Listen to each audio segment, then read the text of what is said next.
Shalom saudaraku yang dikasihi oleh Tuhan Yesus Kristus. Mari kita sungguh-sungguh siapkan hati untuk masuk dalam doa syukur hari ini.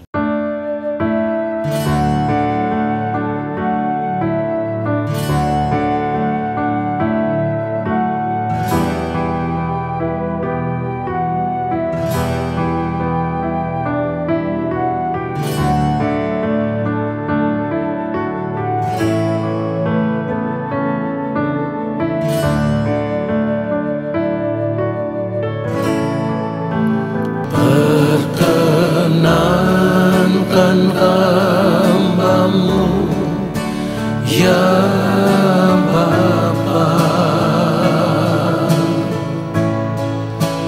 masuk dalam hadirat-Mu yang kudus.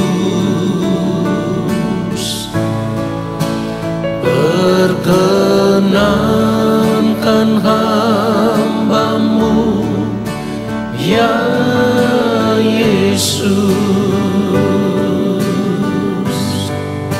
sujud menyembah dalam kekudusan.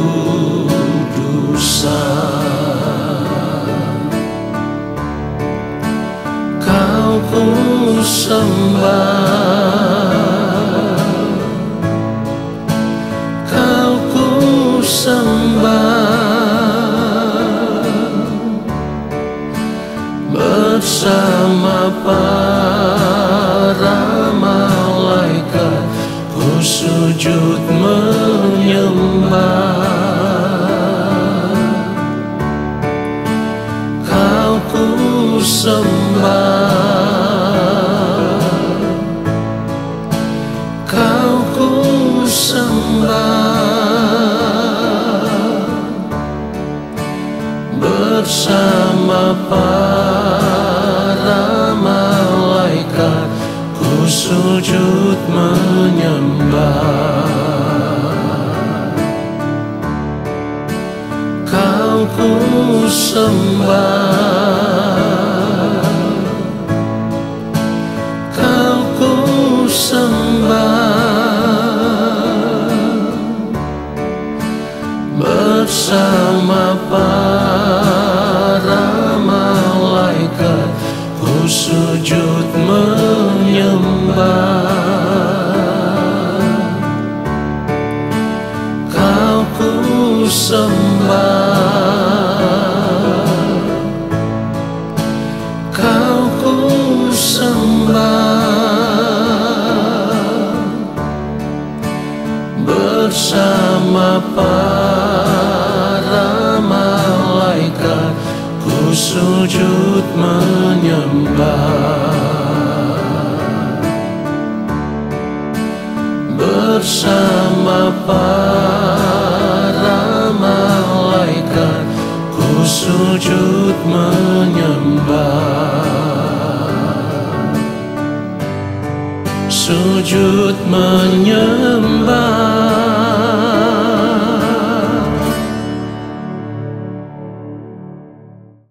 Mari kita berdoa. Yang Maha Kudus, Allah Bapa kami yang ada di dalam kerajaan sorga, saat ini kembali kami semua ada di hadapan Bapa. Kami mau duduk diam di kaki Tuhan, dan kami mau menanti-nantikan firman-Mu ya Tuhan. Berbicaralah bagi kami, hamba-Mu ini hanyalah alat. Taruhlah perkataan kebenaran itu dalam mulut hamba, supaya apa yang hamba sampaikan, kebenaran firman itulah yang akan memberkati setiap kami yang mendengarkan dan mengubah kami menjadi pribadi seperti yang Engkau inginkan ya Bapa. Di dalam nama Tuhan Yesus Kristus kami berdoa dan kami sambut firman Tuhan saat ini. Amin. Saudaraku yang dikasihi oleh Tuhan Yesus Kristus, satu hal yang harus benar-benar kita sadari, ketika kita hidup sebagai orang percaya, kita harus hidup bergantung sepenuhnya kepada Allah. Dengar itu? Kita harus hidup sepenuhnya bergantung kepada Allah Bapa di sorga. Karena Di luar Tuhan kita tidak dapat berbuat apa-apa. Firman Tuhan katakan di dalam Yohanes 15 ayat 5, Akulah pokok anggur dan kamulah ranting-rantingnya. Barang siapa tinggal di dalam aku dan aku di dalam dia, ia berbuah banyak. Sebab di luar aku kamu tidak dapat berbuat apa-apa. Saudara perhatikan kalimat terakhir, sebab di luar aku kamu tidak dapat berbuat apa-apa. Jadi sebagai orang percaya kita tidak bisa hidup kalau kita tidak sungguh-sungguh bergantung kepada Allah Bapa di sorga. Satu hal yang sangat sederhana, nafas hidup yang ada pada kita adalah milik Allah. Dengan demikian kita tidak bisa berbuat apa-apa. Tanpa Tuhan kita tidak bisa berbuat apa-apa. Sama seperti yang firman Tuhan katakan ini. Di luar aku, kamu tidak dapat berbuat apa-apa. Jadi kalau orang percaya tidak menyadari akan hal ini, dia akan hidup menuruti keinginan dirinya sendiri. Dan yang selalu saya katakan, orang yang hidup menuruti keinginan dirinya sendiri, dia akan hidup menuruti keinginan daging. Dia akan hidup menuruti hawa nafsu diri. Padahal firman Tuhan katakan, keinginan daging itu adalah maut. Keinginan daging itu adalah perseteruan terhadap Allah. Jadi bagaimana mungkin sebagai orang percaya yang mengerti bahwa hidup menuruti keinginan diri sendiri yang dipenuhi dengan keinginan-keinginan daging, berarti kehidupan kita tidak berkenan kepada Allah, lalu kita masih tetap hidup dengan cara hidup yang demikian. Kalau firman Tuhan katakan keinginan daging adalah maut, lalu kita tetap mempertahankan cara hidup kita untuk hidup mengikuti keinginan diri kita sendiri yang dipenuhi dengan hawa nafsu diri, di mana semua hawa nafsu diri kita itu adalah keinginan-keinginan daging. Ini artinya tanpa kita sadari, sejak kita masih hidup di dunia ini, kita sudah mengarahkan hidup kita untuk berjalan menuju maut, untuk berjalan menuju kebinasaan kekal. Firman Tuhan katakan di dalam Roma 8 ayat 6, karena keinginan daging adalah maut, tetapi keinginan roh adalah hidup dan damai sejahtera. Perhatikan itu saudaraku. Perhatikan ayat 7. Sebab keinginan daging adalah perseteruan terhadap Allah, karena ia tidak takluk kepada hukum Allah. Hal ini memang tidak mungkin baginya.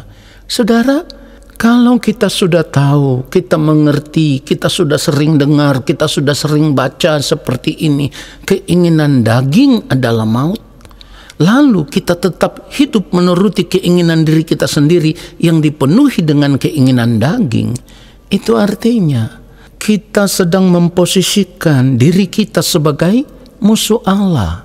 Karena firman Tuhan katakan keinginan daging adalah perseteruan terhadap Allah. Dan dengan kata lain, dengan cara hidup yang demikian berarti kita sendirilah yang merancang kebinasaan untuk hidup kita di kekekalan nanti. Allah merancang yang terbaik untuk kita lewat pengorbanan yang mulia Tuhan Yesus Kristus. Kita ditebus supaya di dalam Kristus kita bisa menerima keselamatan kekal. Tetapi ternyata kita sendiri yang menolak keselamatan itu. Karena apa? Karena kita memilih untuk hidup mengikuti keinginan-keinginan diri sendiri. Yang artinya kita hidup mengikuti keinginan daging, saudaraku. Ini harus kita sadari. Kalau kita tidak menyadari akan hal ini, kita tidak bisa diselamatkan. Allah merancangkan keselamatan untuk kita supaya kita bisa dikembalikan menjadi manusia seperti yang dirancangkan Allah sejak semula, tetapi kita sendirilah yang merancangkan kebinasaan atas hidup kita di kekekalan nanti. Karena sampai saat ini kita masih tetap memilih untuk hidup mengikuti hawa nafsu diri kita sendiri. Saudaraku, ini artinya kita hanya mengaku diri sebagai orang percaya, kita berada di dalam Kristus. Yang seharusnya berada di dalam Kristus itu berarti kita memiliki kehidupan yang baru, tetapi kita tidak pernah mau menanggalkan kehidupan kita yang lama. Padahal firman Tuhan katakan kehidupan kita yang lama itu akan menemui kebinasaan. Jadi kalau kita tidak mau merubah cara hidup kita, kita tidak mau meninggalkan kehidupan kita yang lama, lalu mengenakan kehidupan yang baru, tidak lagi hidup menuruti keinginan diri sendiri yang dipenuhi dengan keinginan daging, maka sesungguhnya saudaraku, kita sendirilah yang memilih untuk binasa di kekekalan. Ini yang harus kita perhatikan. Efesus 4 ayat 22 firman Tuhan katakan, yaitu bahwa kamu berhubung dengan kehidupan kamu yang dahulu. Perhatikan itu, berhubung dengan kehidupan kamu yang dahulu. Kehidupan yang mana? Kehidupan yang kita warisi dari nenek moyang kita, yang firman Tuhan katakan sebagai kehidupan yang sia-sia. Perhatikan itu saudaraku. Oke, kita lanjutkan, kita baca lagi. Yaitu bahwa kamu berhubung dengan kehidupan kamu yang dahulu harus menanggalkan manusia lama yang menemui kebinasaannya oleh nafsunya yang menyesatkan. Saudaraku, ini harus kita sadari. Kita harus benar-benar menyadari bahwa hawa nafsu diri kita itu yang dipenuhi dengan keinginan daging itu menyesatkan kita. Jadi kalau kita tidak mau menyadari akan hal ini, pada akhirnya kita tidak bisa diselamatkan. Saya ulang sekali lagi, pada akhirnya kita tidak bisa diselamatkan.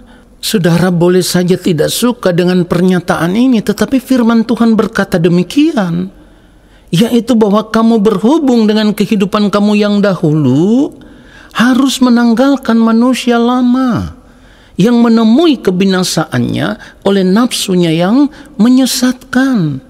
Saudaraku, jadi kalau kita sudah tahu bahwa di dalam Kristus kita diselamatkan, kita ditebus supaya kita bisa dikembalikan kepada Allah Bapa di sorga, lalu kita tidak merespon keselamatan yang Tuhan berikan kepada kita, itu artinya kita tidak menghargai kasih karunia Allah. Itu artinya kita tidak menghargai pengorbanan yang mulia Tuhan Yesus Kristus di atas kayu salib. Padahal firman Tuhan katakan, kita ditebus dengan darah yang mahal. Ditebus itu seperti yang sudah saya katakan tadi, dari cara hidup kita yang sia-sia, cara hidup yang diwariskan oleh nenek moyang kita. Ayo kita baca kebenaran firman Tuhan. 1 Petrus 1 kita baca ayat 18. Sebab kamu tahu bahwa kamu telah ditebus dari cara hidupmu yang sia-sia, yang kamu warisi dari nenek moyangmu itu bukan dengan barang yang fana, bukan pula dengan perak atau emas. Ayat 19 dikatakan begini, melainkan dengan darah yang mahal, yaitu darah Kristus yang sama seperti darah anak domba yang tak bernoda dan tak bercacat. Saudara yang dikasihi oleh Tuhan Yesus Kristus, mari sadar akan hal ini sebelum terlambat. Saya harus katakan dengan tegas, mari sadar akan hal ini sebelum terlambat. Jangan sampai kita menyesal kalau sudah nanti di kekekalan. Saya harus katakan berulang-ulang, kalau kita baru mau menyesali cara hidup kita yang salah, ketika kita sudah menutup mata, ketika kita sudah berdiri di hadapan pengadilan Tuhan, itu sudah tidak bisa merubah apa-apa lagi. Di pengadilan Tuhan nanti saudara mau menangis air mata darah sekalipun untuk menunjukkan bahwa saudara menyesali cara hidup saudara yang salah selama masih hidup di dunia ini, saya harus katakan sudah terlambat. Sudah tidak ada lagi kesempatan untuk merubah diri. Sudah tidak ada lagi kesempatan untuk bertobat. Dan saat itu sudah tidak ada lagi kesempatan untuk diampuni. Ini yang sangat mengerikan, saudaraku. Jadi mari kita sadar bahwa selama hidup di dunia ini, kita harus terus hidup bergantung kepada Tuhan. Ya, sekali lagi saya katakan, kita harus terus hidup bergantung kepada Tuhan. Orang yang hidup bergantung kepada Tuhan akan berjuang untuk mengerti kehendak Tuhan di dalam sepanjang hari-hari hidupnya. Apa yang baik, yang berkenan kepada Allah dan yang sempurna. Dan orang seperti ini akan terus berusaha untuk hidup melakukan apa yang menjadi kehendak Allah Bapa di surga di sepanjang hari hidupnya sampai waktu Tuhan tiba.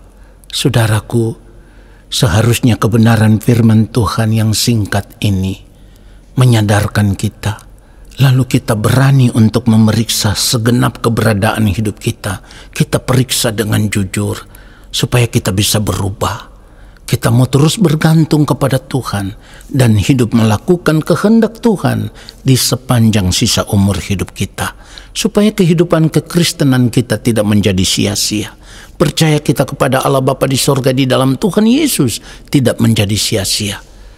Tuhan Yesus memberkati kita semua. Amin. Mari kita berdoa, saudaraku. Allah Bapa yang Maha Kudus, kami bersyukur untuk kebenaran firman-Mu yang terus menegur kami dan menyadarkan kami. Ya Bapa, kami tidak mau lagi menyia-nyiakan kesempatan hidup yang Engkau masih berikan kepada kami. Kami mau memakai kesempatan hidup ini untuk merubah diri, meninggalkan kehidupan kami yang lama, dan kami mau hidup mengenakan kehidupan yang baru. Kami mau hidup bergantung sepenuhnya kepadamu ya Allah, dan hidup melakukan kehendak-Mu di sepanjang sisa umur hidup kami, supaya di ujung kehidupan nanti kami boleh ditemukan berkenan di hadapan-Mu ya Allah. Terima kasih Bapa untuk firman-Mu yang memberkati kami. Dan saat ini kami semua mengangkat tangan di hadapan Allah Bapa di sorga. Kami percaya Engkau akan menurunkan tangan dan memberkati hidup kami. Turunlah segala berkat kasih karunia daripada Allah Bapa di sorga, rahmat cinta kasih yang berlimpah-limpah dari Gembala Agung yang mulia Tuhan Yesus Kristus, di dalam persekutuan yang manis dengan Roh Allah yang kudus, menyertai langkah hidup kita semua dan memberkati kehidupan kita semua sekarang dan sampai selama-lamanya. Amin. Saudaraku, terima kasih sudah mengikuti doa syukur hari ini. Sampai jumpa dalam doa syukur besok hari. Tuhan Yesus memberkati kita semua. Shalom.